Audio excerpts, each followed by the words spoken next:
कोई इंसान अपने जीवन के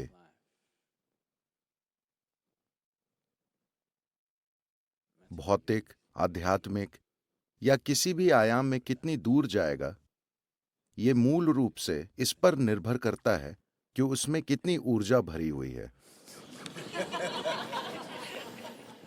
हाँ, बहुत से लोगों में ढेर सारी ऊर्जा है, मगर उनके अंदर इस ऊर्जा को एक तरह की व्यक्तिगत शक्ति में रूपांतरित करने का ज्ञान या जरूरी प्रणालियां नहीं है। शक्ति किसी और के बारे में नहीं होती, शक्ति आपके बारे में होती है। Power is not about somebody else. Power is about you. आपकी शक्ति की संभावनाएं आपके जीवन की तीव्रता और गहराई को तय करती हैं, और ये भी तय करती हैं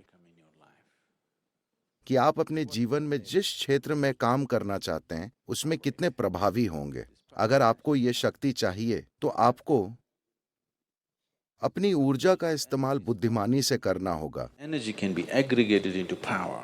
ऊर्जा को शक्ति के रूप में इकट्ठा किया जा सकता है, जरूरी ज्ञान और जरूरी साधनों की मदद से, वरना बस अंतहीन विचारों, अंतहीन प्रतिक्रियाओं और चिंताओं से ऊर्जा को नष्ट किया जा सकता है। मैं चाहता हूं कि आप अपने दैनिक जीवन को ध्यान से देखें। एक सरल सी चीज, बस मान लीजिए दिन में आप कितने शब्द बोलते हैं। आप कभी गिनते नहीं? ओह, आपको ऐसा करना चाहिए, आपको गिनने चाहिए। कल एक अनुमान लगाइए कि सुबह से रात तक आप कितने शब्द बोलते हैं। परसों उसे 50% तक कम कर दीजिए और वही चीजें कहिए। आप लोगों से संवाद खत्म नहीं कर रहे, आप अभी संवाद कर रहे हैं, मगर 50% कम शब्दों के साथ। आपकी भाषा कौशल निश्चित रूप से बढ़ जाएगी और आप देखेंगे कि आपके अंदर काफी व्यक्तिगत शक्ति विकसित होगी। देखिए, इस बात के वैज्ञानिक प्रमाण हैं कि अभी जब आप यहां आराम की स्थिति में बैठे हैं, आपकी कम से कम 20% ऊर्जा आपके दिमाग में खर्च हो रही है। If you bring this down, that your brain is not unnecessarily fluctuating and अगर आप अपने दिमाग का बिना वजह अस्थिर होना और हर समय पागल की तरह कूदते रहना कम कर दें, अगर वो स्थिर रहना सीख ले और सिर्फ वही करे जो जरूरी है, तो जबरदस्त व्यक्तिगत शक्ति पैदा होगी।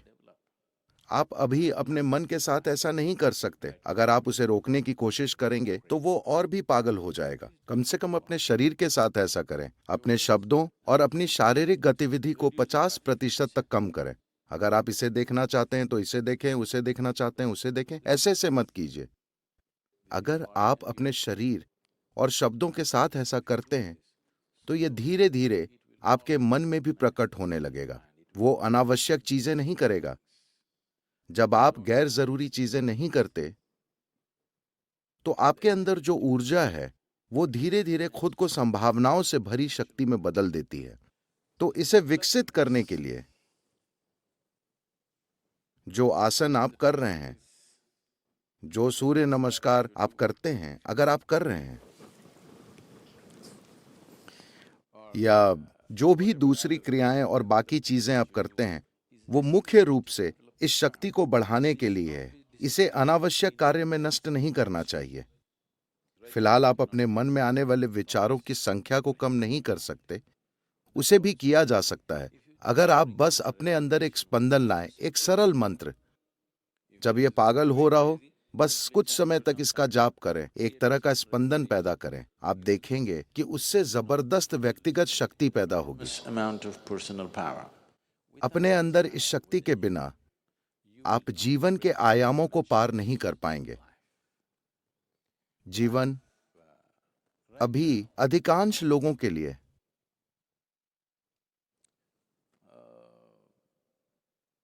चैतन्य बस एक ग्रंथों का वाक्य है।